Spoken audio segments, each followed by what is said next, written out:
What's going on, guys? Christian here with Forward Momentum. Today's an episode that many of you have been asking me to do, and I'm finally ready to do it.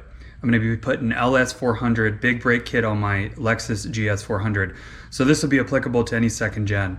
There are other options out there, for the record. You can go 430, you can go 460. I've even seen guys throw ISF rotors on there. This is going to be one of the more affordable options. I've already done the install on the passenger side. I like to do that first just to make sure I've got my bearings and how to do it. And so what I'm going to do is I'm going to walk you through the driver's side install. You're also going to need to bleed the brakes. I've already done that process on my Brake Master cylinder episode. So I'll briefly cover it here, but if you want to know more in depth about bleeding your brakes properly, go to my Brake Master cylinder episode, go down to the bottom of that episode, and I have it laid out in chapter format. So you can actually skip ahead and just click that chapter and go right to the segment of bleeding the brakes properly. Let's get started on that driver's side. Let's see how easy this job is. Okay, I'm going to talk you through this and then we're going to actually do it. You're going to want to undo this banjo bolt right here, and you're just going to want to loosen it. You don't have to undo it all the way. Just crack it so that while this is still braced on the spindle, you have the leverage to knock that loose. It's a little bit more difficult if the caliper's off the vehicle. You're going to need roll center adjusters, and mine are right here. You're going to need those, and you're going to need 17 millimeter or larger. These are 18 millimeter, and I'll show you why when we put that LS caliper on. You need the space. Next, once we get all of this off, there's two bolts. So there's one here and one here. They're torqued to 87 foot-pounds. So you're gonna need some leverage to break those loose. And then the whole unit is gonna come off of there, and then you can undo this banjo bolt the rest of the way. And a lot of fluid will leak out of the caliper itself, but not a lot of fluid is gonna leak out of this line because it's not pressurized right now. Then we're gonna need to cut the dust cover because the new caliper won't fit unless you either take off the dust cover or cut it and trim it. Aside from that, it's really a pretty easy job, guys. Of course, we'll put the new rotor on as well, and you'll see that part. You're gonna have to bend the dust shield a little bit if you wanna retain it. Some people take it off, but I like it because it actually provides cooling to the brake pads. I'm gonna keep mine, and we're gonna knock it backwards, towards the center of the car. So let's get to it. 14 millimeter. Get this broken loose. All right, that's all you need to do with that. Make sure you have a drip pan available. It's gonna start coming out, oozing out a little bit. By the way, there are 2 copper washers that the factory service manual says to replace. I've asked around, a lot of guys don't replace them, and they have no problems. I forgot to order them, otherwise I probably would have got them. So just keep in mind, you're gonna have a copper washer here and here, and you can see it's starting to ooze out. So if you want to replace yours, this will be the time to do it. By the way, I forgot to mention, you might want to put like a bungee cord or something on here and hook it on your caliper, especially if you're going to retain this. Mine's one of those stainless steel braided hoses. I'm not going to get into the debate about whether or not to retain the OEM style or go to stainless. StopTech does make these for this vehicle. Now would be the time to do it. My car actually came with it on there. So I'm not going to comment on that, but this would be the time to replace it. But I don't want this caliper hanging and pulling on this. So make sure you attach a bungee cord, because when you break these 2 bolts loose, this thing's going to want to come off the rotor and hang. And we're going to hang it off the bungee cord, not off this line. This is a 17 millimeter, and you're going to need to have the proper extension to get your leverage. And be careful of your line here. You don't want to smack that. This is kind of a weird angle here. There we go. This one's a lot easier to break loose. Woo!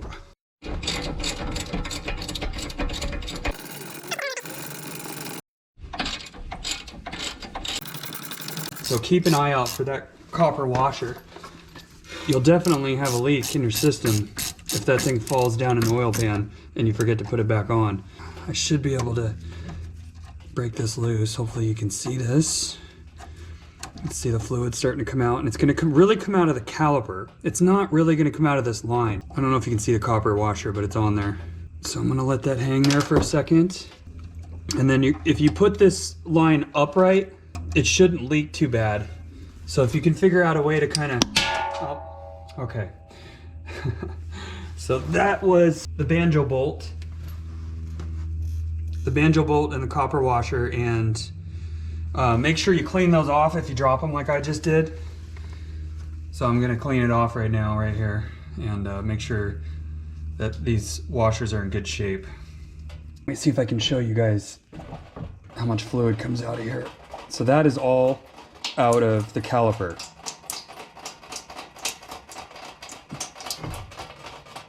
It's quite a bit. For those of you who care about weight, your original caliper weighs 17.2 pounds and the LS400 caliper weighs 11.2 pounds. A savings of 6 pounds times 2, so 12 pounds. What the hell did you just say? GS400, LS400. You can see the size difference. I think this is 11.7 and this is 12.4. Here's another tidbit of data for you.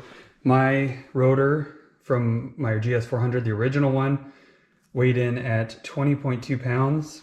The new LS400 larger rotor weighed in at 21.4 pounds. That's about where you're gonna need to cut it, just like that. I'll go ahead and show you why you're gonna need to cut that. First of all, you can see the interference. Could you get this top bolt in? Yes, you could, but look, you're not even close on that lower.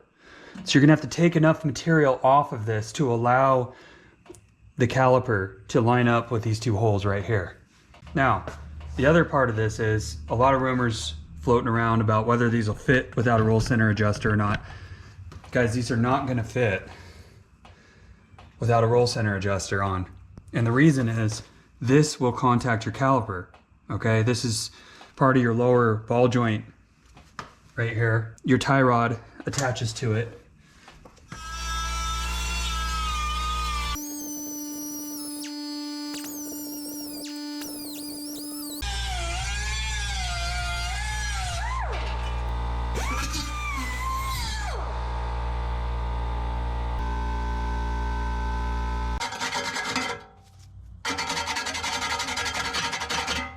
This is why we cut the dust cover. Look how well that lines up now. Now, if you don't cut enough off there, you know, keep fitting this up and you'll feel that interference, especially down here. It seems like that's where I had a hard time on the passenger side. This time I got plenty off. And then I would take like a paint pen, if you have one, make sure there's no corrosion, and just kind of hit this bare metal surface here with it. We got loud exhaust out there. Told you. Somebody's really bad at shifting. All right, when you put your rotor on, you may have seen me do this trick in the other videos. Throw a lug nut on the bottom and maybe the top as well. That'll hold this thing nice and steady for you as you go to put your caliper on. And it'll kind of keep it lined up too, because it likes to flop around. All right, I didn't make any bends to this, and what you're gonna see here is, see how it's smashed up against that rotor? I mean, it is flush with it. So what we need to do is we need to bend this away. Also, down below, it's contacting it right there. And this way works pretty good. So you can just hit it right down there because this will contact.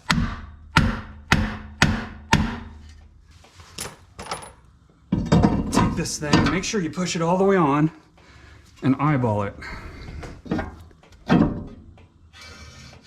So I've got contact up here now. Hear that?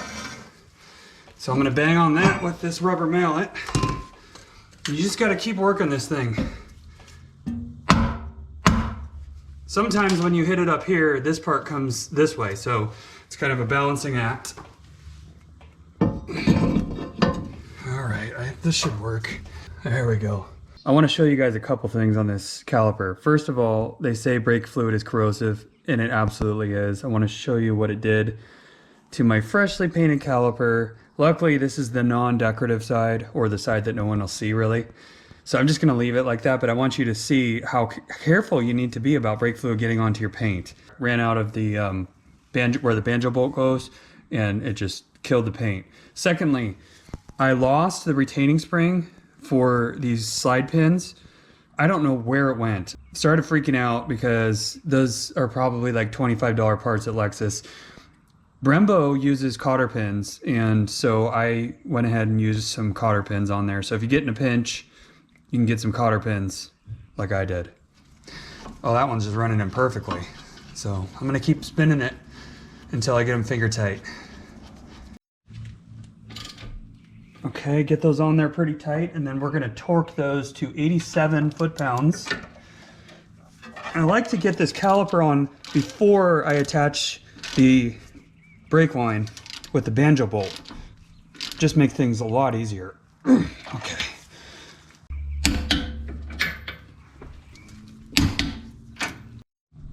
Okay, on your banjo bolt, what you're gonna do is you're gonna sandwich this with the copper washers. So you've got a copper washer on, you're gonna push it through, and then you're gonna put the other copper washer on right there. Hopefully you have a plug or something. We're gonna get this one started here. You're gonna be torquing this to 22 foot-pounds, okay? So, there we go.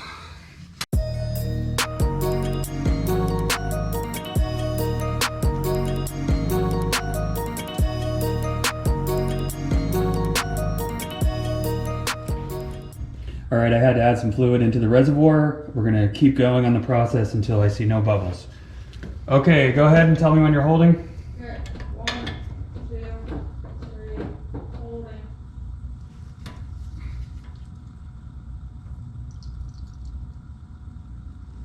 3, holding. Again. Holding. Well guys, here's a word of advice. This has happened to me numerous times. When you're bleeding brakes, you're gonna have to have the ignition in the on position, and it's gonna be running the brake master cylinder, accumulator pump. If your battery's weak like mine, it's gonna kill it. We killed it. I recommend starting the car if you can and bleeding the brakes that way. That would prevent killing the battery. That's what I should have done. I am trickle charging it now. After that, we'll continue with the bleed process. When you're done bleeding, you might want to go ahead and give the brakes a little spray off of, any oils that are on it. I'm trying not to spray my calipers with this stuff. Well guys, this is why you do pre-flight checks. The copper washer at the banjo fitting, it's squirting out of there, and you can see how it's coating the whole fender liner. I've actually wiped it. But that's why you go back and check everything. So I am going to have to recommend that you pick up a couple of these copper washers. I don't have this problem on the driver's side, but for some reason here on the passenger side, I do have the problem. I had to make a late night trip to O'Reilly's Auto Parts, and if you ever need the washers in a pinch, 2 of them come in this pack. The part number is 66250. Remember, only 2 of them come in here. You're gonna need 4 of them total, but I just wanted you to know in a pinch, this is like $5. And you get all these extra ones, but they're the wrong size. Lesson be learned that you should get a couple of those washers, actually 4 of them, before you take on this job, just in case. I don't know if you can see this, but man, is it close. I mean, there is like a millimeter of space between these GS350 wheels and this caliper. One of the other questions that comes up a lot is, will my 16-inch wheels fit with the upgraded larger LS400 brakes? So I have a spare tire here, and it's a 16.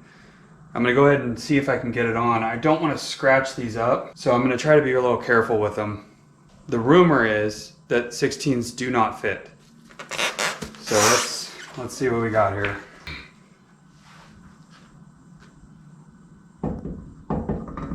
Nope, that's not gonna fit. There was definitely contact on there. 16s, no go. What if you get a flat on the front? What you're gonna have to do is do the dance by bringing one of your rears up front and then putting the spare tire on the rear. So a little bit of an inconvenience. The other option, of course, would be to get a larger spare tire.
guys, I'm back from my initial drive and my impression is favorable for this modification. If you're looking to improve your braking performance during spirited driving situations, possible light duty towing, etc., this is the mod for you.